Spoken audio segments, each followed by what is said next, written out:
This channel does not promote any violent, harmful, or illegal activities. All content provided by this channel is meant for an educational purpose only. Top quality और consistent performance के लिए सिर्फ silver pumps नाम याद रखना। দেখছেন টিভি9 Bangla. First break এট 9 নিয়ে আপনাদের সঙ্গে রয়েছে আমি মধুকল্পিতা। বিস্তারিত খবরে নজর রাখবো আমরা, তবে শুরুতে আমাদের নজর থাকবে দিল্লির দিকে।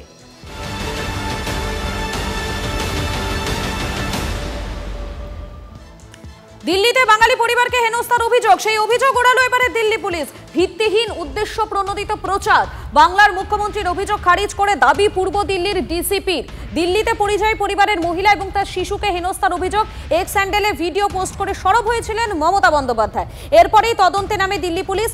একাধিক টিম তৈরি করে পারিপার্শ্বিক তথ্য যাচাই করা হয়। দিল্লি পুলিশের দাবি, রাজনৈতিক কর্মী আত্মীয়র কথাতেই ভিত্তিহীন ভিডিও রেকর্ড করা হয়। জিজ্ঞাসাবাদে স্বীকার শানজানু পারভিন নামে ওই মহিলার।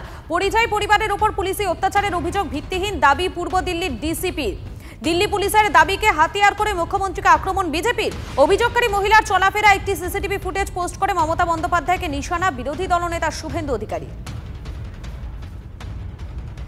इसमें टेक्निकल और लोकल इंटेलिजेंस के आधार पर हमने जितनी भी इसमें सीसीटीवी ट्रेल्स थी और इसमें सीडीआर एनालिसिस के तहत हमने इसमें काफी एविडेंसेस गैदर किए और उन एविडेंस के आधार पर ये पता लगा कि ये सारी जो कहानी जो इस लेडी ने बताई वो बेबुनियाद है, इसमें कोई फैक्ट्स था ही नहीं।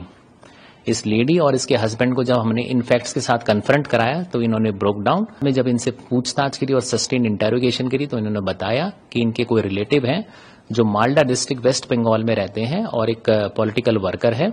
उनके कहने पे इन्होंने एक ये बेबुनियाद और बेसलेस वीडियो बनाया। इस वीडियो बना के ये जो वीडियो है ये उन्होंने अपने अंकल को वहां पर भेज दिया और वहां पर इन्होंने लोकल मीडिया में इसको सर्कुलेट करके इसको वायरल कर दिया कि ये जो पूरा वीडियो है ये बेसलेस है, फैब्रिकेटेड है, इसमें कोई भी सच्चाई नहीं है। দিল্লি পুলিশের পক্ষ থেকে ঠিক কি বলা হচ্ছে, তাদের কি বক্তব্য, সেই বক্তব্য আপনাদের শোনালাম। এদিকে গতকাল বীরভূমে প্রশাসনিক বৈঠকেও দিল্লি নিয়ে সরব হয়েছিলেন রাজ্যের মুখ্যমন্ত্রী মমতা বন্দ্যোপাধ্যায়। ঠিক কি বলেছিলেন তিনি, শোনাই আপনাদের। চারিদিকে যারা বাংলা ভাষায় কথা বলছে অত্যাচার হচ্ছে। আসাম সব ডিটেনশন ক্যাম্প। আসাম গভর্নমেন্ট চিঠি পাঠাচ্ছে বাংলার কুচবিহার আলিপুরদুয়ারকে রাজবংশীদের যে তোমাকে ফরেন ট্রিব্যুনালসে ইল্লিগাল ঘোষণা করা হচ্ছে। সাহস হয় কোত্থেকে? এই মানুষগুলোর পাশে আমাদের দাঁড়াতে হবে। বাচ্চাদের পর্যন্ত অত্যাচার থেকে রেহাই দেয়নি, মহিলাদেরও না।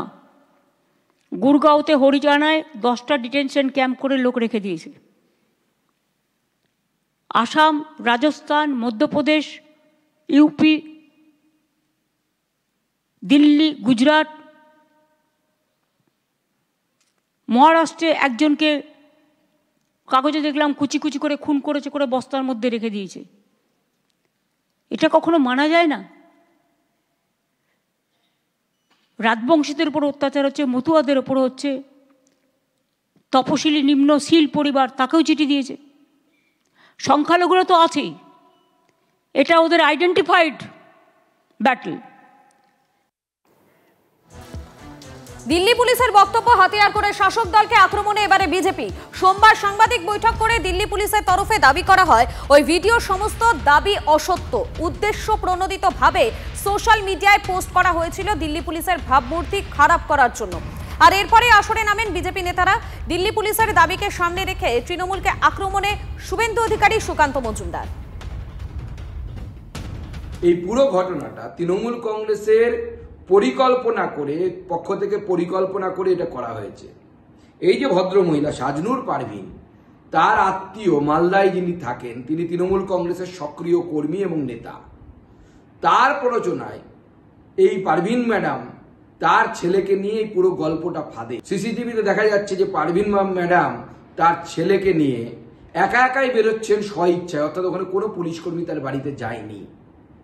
মাননীয় মুখ্যমন্ত্রীকে আজকে আমি প্রশ্ন করতে চাই যে বাঙালিদের উপর অত্যাচার, বাচ্চার উপরে অত্যাচার বলছেন, আর আপনি এতটা নিচে নেমে গেছেন। গুরগাঁও থেকে বাংলায় ফিরে এলেন 200 পরিযায়ী শ্রমিক। 3টি বাস ভাড়া করে সোমবার রাতে দক্ষিণ দিনাজপুরের বংশীহারিতে ফিরলেন তারা। তাদের দাবি, ভিন রাজ্যে কাজ করা বিপজ্জনক হয়ে যাচ্ছে। কাগজ দেখালেও আটক করার অভিযোগ পুলিশের বিরুদ্ধে। ফিরে আসা শ্রমিকরা মূলত গুরগাঁওয়ের বিভিন্ন নির্মাণ সংস্থায় কাজ করতেন। দীর্ঘদিন ধরে তারা গুরগাঁওয়ের বিভিন্ন এলাকায় বসবাস করতেন। শ্রমিকদের দাবি 31শে জুলাইয়ের মধ্যে ফিরে না গেলে কড়া আইনি ব্যবস্থার হুঁশিয়ারি দিয়েছে পুলিশ। বাধ্য হয়ে বাড়ি ফিরে এসেছেন তারা। স্থানীয় ব্লক প্রশাসন পুরো বিষয়টি নজরে রেখেছে, আশ্বাস জেলা শাসক বিজিন কৃষ্ণার। নারায়ণপুরের লোক 1 নম্বর ওয়ার্ড রাঙাপুকুরে গুড়গাঁও থেকে চলে আসছে। সব কি কারণে? ওখানে সব বাঙালি, বাংলা কথা বললেই ধরে ঢুকা দিচ্ছে, কোনো আইডি প্রুফ চেক করছে না। সবারই আইডি প্রুফ আছে, কিন্তু ওখানকার সরকার এলাও করছে না। ওখানে ভোটার কার্ড দেখছে, আইডি দেখছে, তাও মানছে না, ধরে নিয়ে পিটাচ্ছে। এখন লাস্টে ডিক্লার দিল যে তোমরা চলে যাও। যার জন্য কি আপনারা কি গাড়ি রিজার্ভ করে আসলেন? তার জন্য ওরা গাড়ি রিজার্ভ করে আসছে। কতজন আসলেন এরকম?